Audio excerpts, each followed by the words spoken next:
Welcome to the Low Carb Athlete Podcast, where we focus on discussing topics to help you burn fat, optimize health, and improve performance in life and sports. Transform the whole you from the inside out with the holistic method. Let's dive in. Here's your host, Debbie Potts. Hey everybody, it's Debbie Potts, your host of the Low Carb Athlete Podcast.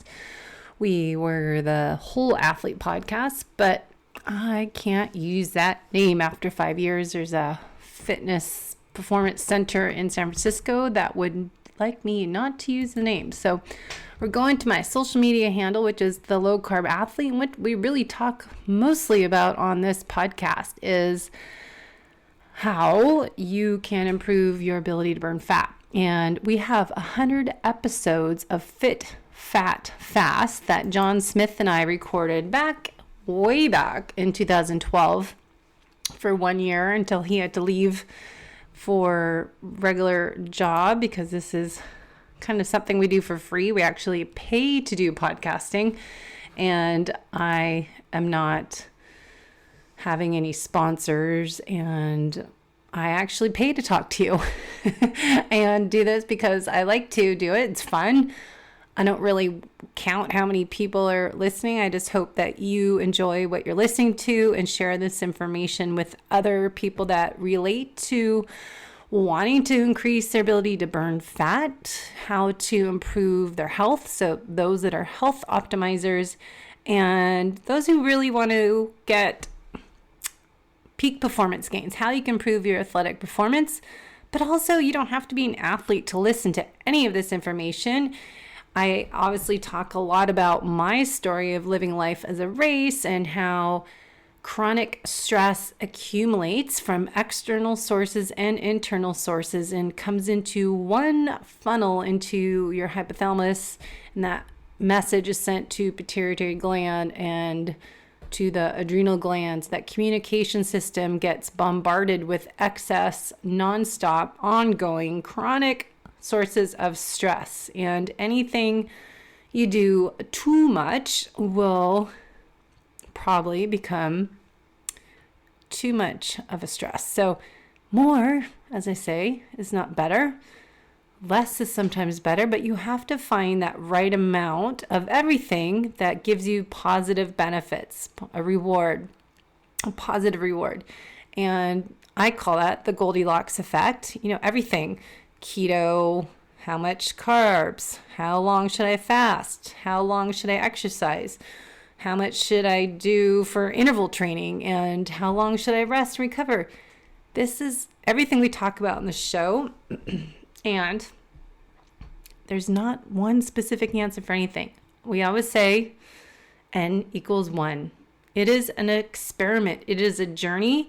It's biohacking yourself to figure out what amount of whatever we talk about works best to give your individual needs, your body, your cells, a positive response.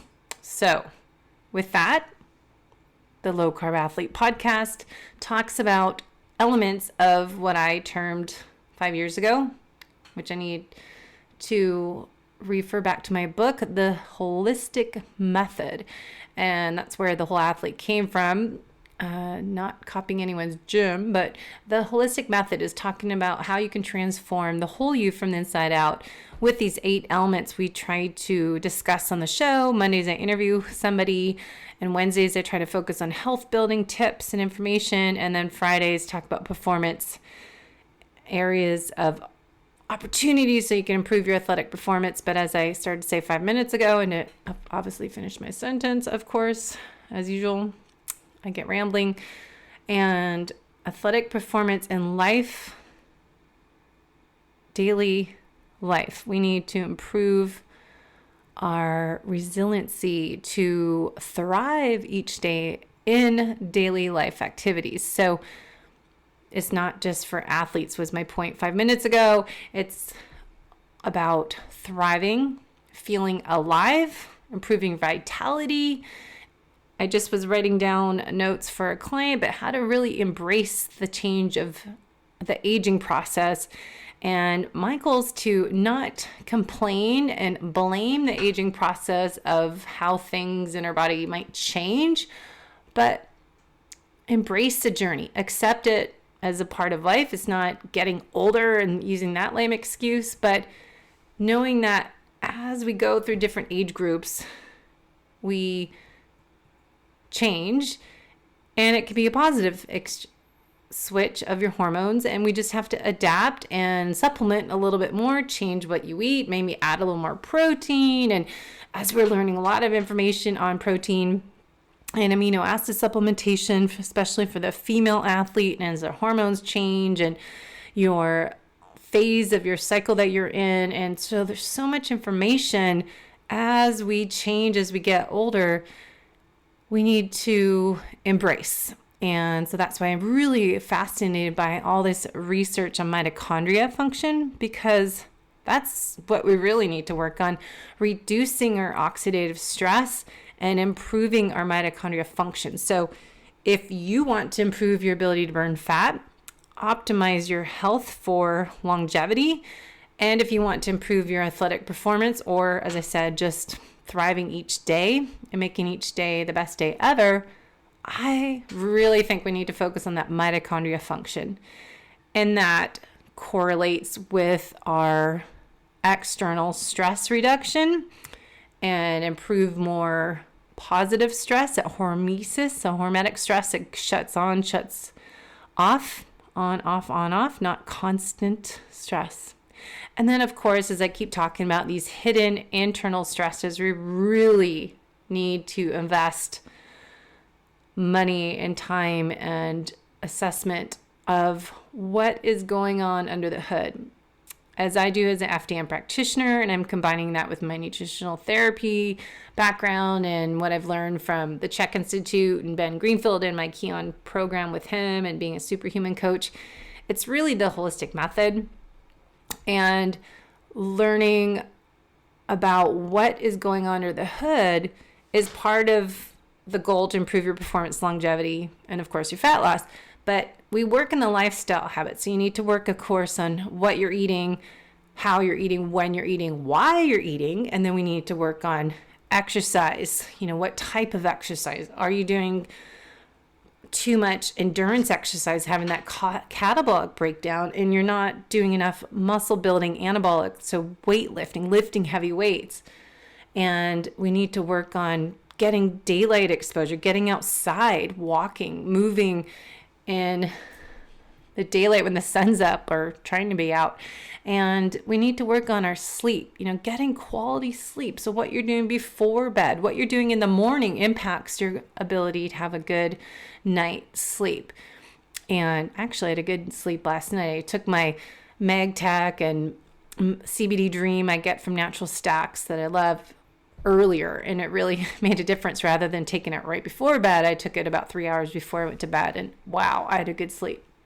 So it's nice to wake up and realize you haven't even really moved in your bed, and you maybe woke up to go to the bathroom once, but you fell right back asleep. And that's amazing to feel that way when you wake up and you just feel refreshed. And that's how we should be. So we work on sleep. And then what I keep saying and writing about my blog on debbiepotts.net, that you can't out supplement these poor lifestyle habits. So you need to always work on what you eat and your digestion process, your gut health, healing and repairing and rebuilding your gut, and reducing oxidative stress, and doing all these different things on top of your exercise and movement, daylight exposure and all that, grounding and sleep and blah, blah, blah. We need to do all that. So you can't just take all these supplements. And I'm just working on my protocols for some clients, how to help them heal themselves. It's a self-treatment program, so I'm not a doctor. I'm just recommending, here's what I suggest you do, and it might be overwhelming, but let's just keep it simple and start with simple steps. Like step 1, just focus on this right now. Step 2, let's work on that next, and break it all up instead of being totally overwhelmed like I often find myself to do. But it's just, giving people this information based on their lab results and correlating these 3 to 6 labs that I've suggest people doing, and then put that with their main health complaints and their intake forms and nutritional therapy assessment, it's mind-blowing what we can find out. So I just did my own tests, and I think I'll do a podcast next week and share what I found. As I've been doing lab testing since 2013, more of these functional labs, and really I have a whole 3-ring binder of all the labs I did that I shared with you. If you read my book, Life is Not a Race, it's on Amazon, and really found that I had to change my lifestyle habits. But now that I've been really focusing on, less exercise, more strength training, more, listening to my body, walking instead of running, and shorter bike rides and shorter runs, and really prioritizing my sleep and happiness. Well, my labs, I just got back my Dutch Complete test, which is a hormone test, plus it does some organic acids and some neurotransmitters. So it's pretty cool to see those results. And I did my gut biome test. I'm still waiting for microbiome labs to find out my gut bacteria, my diversity, based on info Karan shared with us on a podcast that's coming out soon on a Monday. And then I just got my gut bacteria test done, a GI map test I would do for other clients. I did this other one, and I still have H. pylori, which is interesting. I had years ago. It's really hard to get rid of, and it hides in your stomach. So now I kind of realize when you have H. pylori, you have to really do a specific protocol to eradicate it. And when you have a bacteria parasite infection, you often have what's called a secondary infection, and just something that kind of, you think of it as some bad guys come in and they take up space in your house and find room, say in your basement, and they're like, hey guys, we're taking over, invite all your friends, and they have a party. So then they invite their other friends. So that usually people result in an overabundance of some bad bacteria, and as E. coli, and usually some yeast overgrowth infections are in there as well. So when you have a major primary infection, there's always some of their friends and relatives coming in as well. So this is why I really want everyone to do lab testing and really correlating this information together. So working with a health detective to help identify your external stressors. Sometimes people don't even know where their stress is coming from, if it's, emotional, if it's family, if it's, something traumatic that happened as they were growing up, and working on all that. But really, this hidden internal stressors is fascinating. So your hormones, your immune system is in your gut. As we talk about coronavirus, I keep sharing with people, really focus on your gut health and your first line in defense in your mouth and your stomach, and keeping everything really healthy by just keeping good hygiene practices, but proper lifestyle and eating and stress reduction all makes a difference in your gut health. And so we can identify a lot with the gut test to find out of your immune system based on like your melatonin. A lot of it's made in your gut. So if your melatonin's low on the hormone panel, that's an indication of low immune system in your gut. If your secretory GA is low, that's your first line of defense in your gut wall lining. So that's low. They're probably going to correlate with leaky gut and nutrient malabsorption from having damage to your gut wall lining. And then we have that correlates with digestion issues and liver detoxification overload, because then suddenly you have all this toxic buildup and extra garbage that has to filter through the liver in the phase 1 and phase 2 detoxification systems. And if you go to my website, debbiepotts.net, somewhere on there is the liver detox free ebook I wrote a couple years ago, because it helps me learn when I write up stuff and makes me research and put info together for you in ebook format. So then we have liver congestion often, and so we want to test for that, test for oxidative stress, which to me, those free radical damage that we get from excess cardio, excess strength, or not strength, but excess triathlon training, run training, all that stuff can accumulate, as well as poor environmental habits and nutrition habits. But, oxidative stress, mitochondrial health will identify all that. And then we've got That would, to me, go into the energy systems and our neurotransmitters, nervous system, all that we look at with, your sympathetic dominant, your parasympathetic dominant, are you mixed, and looking at all this information. So anyways, I wanted to just start with that. Then I wanted to talk about Keto Mojo. So all of this is really relating to how you can improve your ability to be healthy, to figure out what to eat, how to balance your blood sugar. And we want to identify, what macronutrients we should eat for your body. So I say every single day, at least once, everyone's different, and your ratio of carbs, fat, and protein, your macronutrients, varies per person based on your ancestral background. Where are you from? I'm Northern European. My genetic reports will say my ancestors ate more heartier meals and meat, stuff like that. That's going to be different if you're from South America or Asia. So you really need to look at your genetic profile, upload that into, I just talked to GenoPalette. I'm going to talk to Dirty Genes author, Dr. Ben Lynch. He's got a strategy and a great program there. And then, of course, DNA Fit will give you your exercise and sleep, stress, and exercise reports in their program if you upload your raw data. So I think that's a great way to go. And then Keto Mojo, I just found it is a great way to really test and not guess, as we do with the lab testing. But Keto Mojo is a good way to test if you ate the right foods. And when you're exercising, how should we test to find out if we are burning fat when we're working out? And, we're showing some ketones. That shows we're metabolizing fat. And I think we're always burning some carbohydrates in the background. It's not 100% fat burning. We're always burning a little bit of carbs back there too. So do you need to replace with carbs? Probably not, because your body can make them. So testing will help you maybe figure out your nutrition plan. So Keto Mojo, I did ask Dorian, the founder, some questions in my webinar we did, and I posted that to come up on the podcast in a few weeks, but I didn't ask all the questions I wanted to. We ran out of time, of course, but I asked them some questions and they gave me some answers back. So I'm going to read their results or email back to you. So how to use Keto Mojo to train the low carb athlete to improve your fat loss, athletic performance, longevity.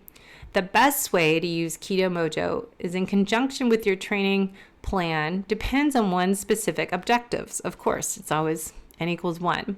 If you're performance-based, or are you kind of therapeutic-based or health-based, what's your goal of your workout? That depends a lot on what we're going to look at here. No matter what your objective is, always comes back to what I say every day, Bio-Individuality. So we can go over that. I'll put attachment in the show notes in my blog. Debbie Potts will have this on there, debbiepotts.net. I got to find out who is debbiepotts.com. It's kind of weird that there's another Debbie Potts, but I thought I was the only one. So there's many different ways that exercise can influence our ketones, but it's all dependent on how fat adapted you are.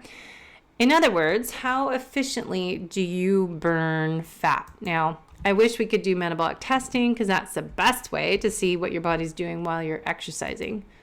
But when someone's very fat adapted, they're much more efficient at gluconeogenesis. So making sugar, making glucose is gluconeogenesis from your stored protein and fat. So you can restore your glycogen more quickly. I think that's metabolic flexibility too. So your body can actually create more glucose on demand when you're exercising. Therefore, glucose might run a bit higher in a fat adapted athlete. That being said, unless they are an extreme endurance athlete, ketone levels often go down when an athlete works out.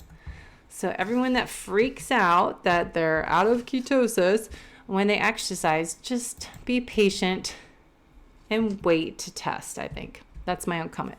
So Dorian said some people find that keeping their fats lower after workouts may help bring their ketones back up. Interesting, right? So the bottom line is important that you need to track your results to see what affects you and how. Obviously, that would be bio-individuality again. So you want to remember that everyone's different, and what are your goals in performance? Are you trying to, train to be fat adapted for an endurance race? Or are you just trying to burn fat, get a little workout in just for health benefits? You have to look at what your main goal is. But I think most of you are endurance athletes training for a race. So glucose might be a bit higher in a fat adapted athlete. So go back to what they said. When someone is very fat adapted, they're much more efficient at gluconeogenesis and restoring glycogen. So their body can actually create more glucose on demand when exercising. Now, I must add, it depends on that heart rate. If you're doing maffetone type of training, max aerobic function heart rate, that 180 minus age we'll talk about with Paul Larson, that you should be burning mostly fat. If you do a metabolic efficiency treadmill test, I could see people burning high level fat the more fat adapted they are, and their metabolic crossover point happens later on. So for example, I remember myself years ago, I could go up to 160 heart rate, and that's like 10 years ago, but I had a high metabolic crossover point where my percentage of carbohydrates got to be higher than my fat. My fat usage dropped down and carb went up. So it depends. Like for now, I'm training 120 to 130 heart rate on my biking and swimming. Running is my area of opportunity, trying to figure out my heart rate goes up to 150, 160. So I'm doing more run walk because I can't keep my heart rate down that's why I'm doing my lab testing, figure that out, but try Vespa, see if that helps. But for you, just remember glucose might be a little higher after you work out if you're a fat adapted athlete. So if you're extreme endurance athletes, ketone levels go down when you work out. So only manage what you can measure. So for weight loss, Keto Mojo suggests testing ketones and glucose to determine which foods trigger a glycemic rise or ketone drop. If not losing weight is desired, test to see which foods may cause issues, sensitivity reactions. Track your progress and long-term results. This can be a great motivator. And I have my clients do this for identifying foods that they're reactive to, but you have to do one food at a time. You can put it on your tongue and measure your heart rate if it increases after you eat it, or just have it on your tongue because you don't want to eat it if you react. But that is a great way to do it if your blood sugar goes up. And if it creates a glycemic rise and lowers your ketones, that food isn't a good one for you. And that could be even probably healthy food. So you don't know unless you do a food sensitivity lab like I use with Vibrant Wellness is what I'm recommending people to do for a food sensitivity test. All right, so if your goal is performance, you want to test your glucose and ketones before a workout and after. Now, you didn't say how long after, but measuring over time will enable you to determine how you utilize ketones. So I would say like an hour before, an hour afterwards maybe, but it will help you strategize how to optimize your workout. And if you're supplementing with exogenous ketones, test before and after use to determine how they affect your performance. And I'm not sold on that. I haven't been doing long enough training because I'm not racing this year. I did postpone and my Hanu 70.3 and Ironman Canada. I'll try again in 2021.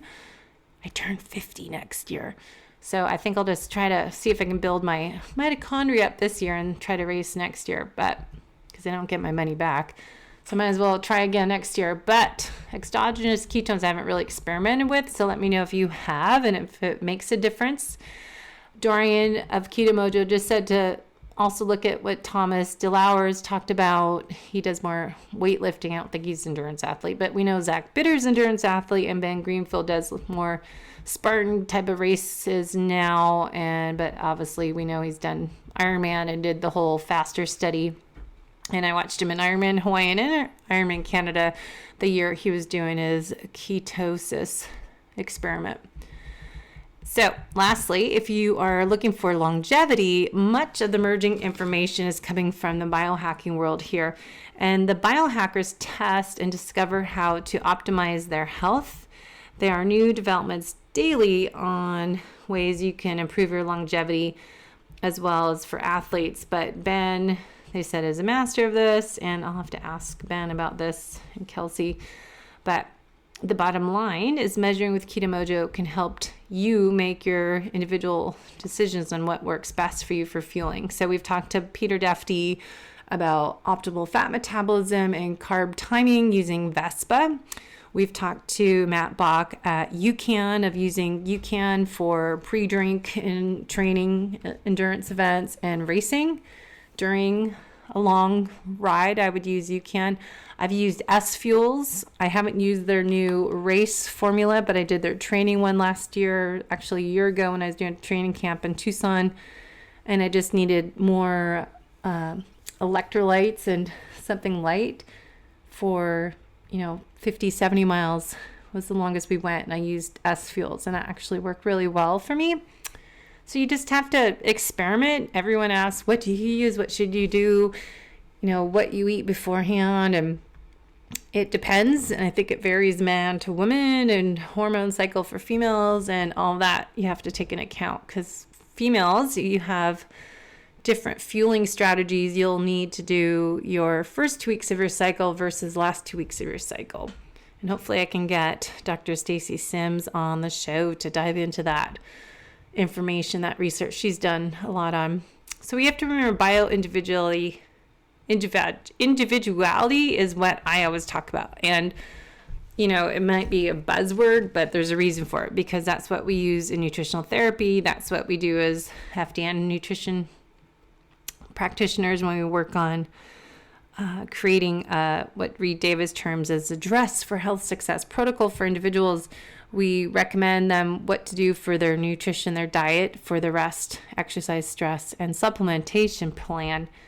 But looking at your trigger foods is a really important part. And that's why I think you should do testing, but testing with Keto Mojo as well as MRT or Vibrant Wellness, food sensitivity test, to know that you're following a good, clean diet, that you're not having inflammatory foods, you're not having foods that you're reactive to.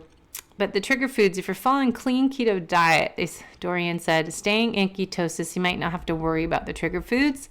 He also said, if you find you're not getting into ketosis, you keep getting kicked out of ketosis, or if you'd like to be in a higher state of ketosis for therapeutic benefits, then consider testing some of the foods you're eating to see if they're suppressing your ketone levels. And I think a lot of people don't think of it to do that, because they think, oh, it's fat, I can eat that, it'll be in ketosis. But you got to realize being in ketosis doesn't just mean eating like a ton of fat. It means balancing your macronutrients based on your metabolic type, so you're burning fat and you're improving your fat oxidation rate, and you're able to use those ketones on your brain and adapt to brain fuel as ketones versus glucose, and being able to be metabolically flexible, so you're primarily burning fat. But if you do have, say on a weekend, you have a little more carbs, like we made a homemade pizza and it was good quality, everything, but it's probably a little more higher carbohydrates, but I can do that on the weekends and then go super low carb during the week. But again, focus on you, not what I'm doing or anybody else.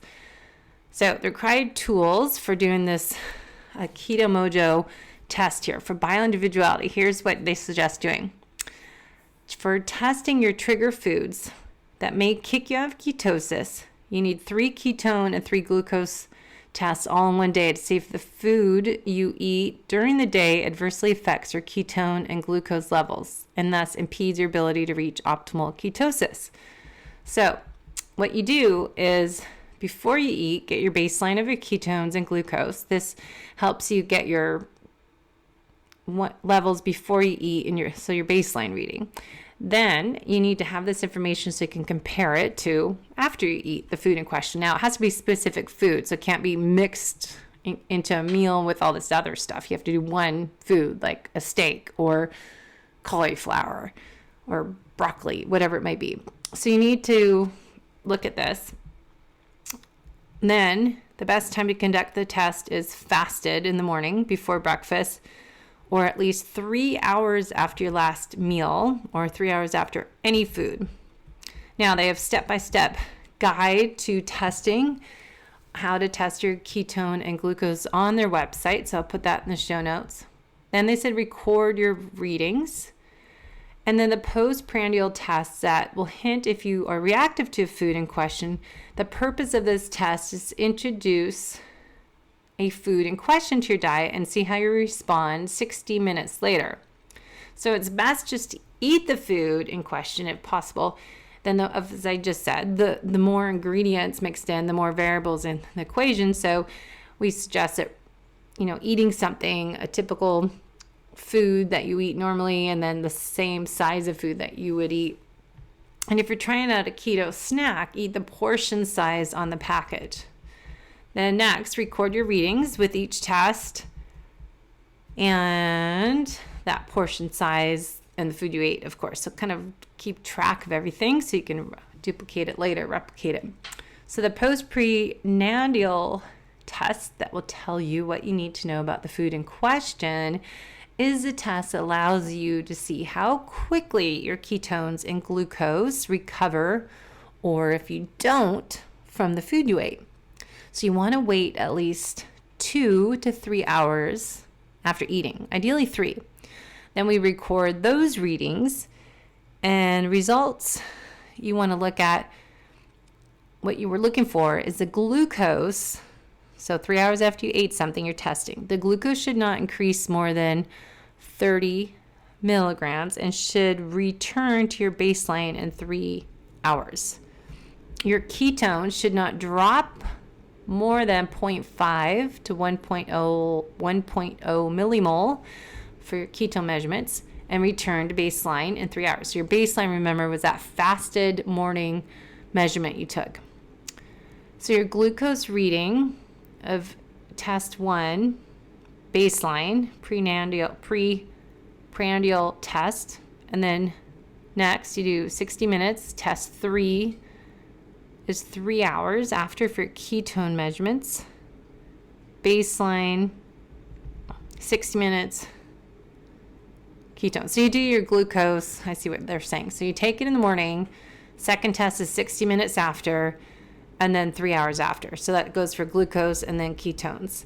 Now, those food sensitivities on a keto diet you can find by doing this, right? So your ketone readings and glucose readings what will tell you if there's a trigger food that will dip your ketone levels or your glucose will spike up, but not for others. That's the bio-individuality of it. That's why I suggest my clients using Keto Mojo to just a little bit on and off, not be obsessed about it, but really experiment, biohack with your foods, and then get a food sensitivity lab test and like Vibrant Wellness, which you have to order through a practitioner, and then do, of course, DNA Fit to learn more about your genetics, and then look at your ancestry background.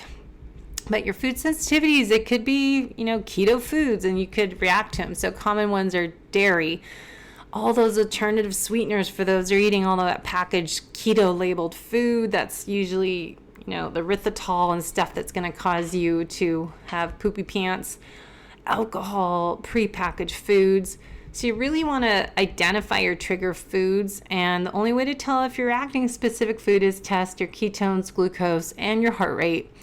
You can do as well. It's called, I just forgot the name of it. When you test the pulse test, how can I forget that? It's a pulse test you can do to measure food reactivity as well as ketones and glucose. So it's a three test process. It's worth the effort because you'll get to know which foods that you should eliminate from your diet. So you want to assess the results, avoid those foods that cause your blood glucose levels to increase more than 30 milligrams per deciliter for your baseline test at the 60-minute test, or you don't get close to baseline prandial results after 3 hours. And your ketones, that was for your glucose. So for your ketone levels, you really generally don't want to drop of more than 0.5 to 0.1 millimole. You don't want to return to baseline.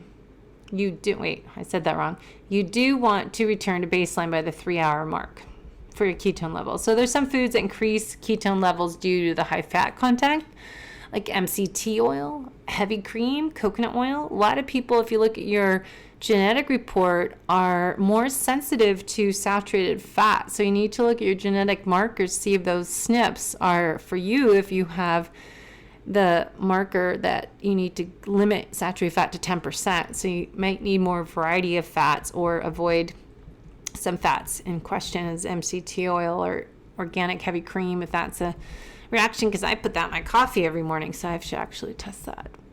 So if your results are outside of your acceptable range, but the food you are testing is important to you, you could retest with a smaller portion and see if your body responds to less. Remember, less is sometimes more. Or decide the food's not something you should have. And, if your goal is to maintain ketosis, you could take that out. But remember, too, we don't want reactive foods because that will irritate your gut wall lining, contribute to internal hidden stressors, impact your gut wall lining, mucosal barrier. You'll damage that if you have too many reactive foods, and leaky gut.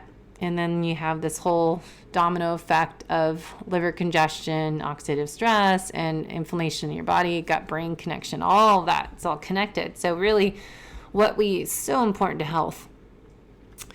And really, what we do in our program, being a health detective, when we identify those foods that you're reactive to, we take them out for 3 months and then reintroduce them one at a time. So sometimes it's not like you can't have, say, heavy cream forever. It's just temporarily, and then put it back in. That's why we should always, and I'm horrible at this, but doing a 4-day rotation diet is really what Paul Chek told us when I did his program years ago, to really eliminate having that risk of reactive foods. Because if you eat the same thing every day, those are often foods that get tagged as inflammatory food, or not inflammatory, but reactive foods.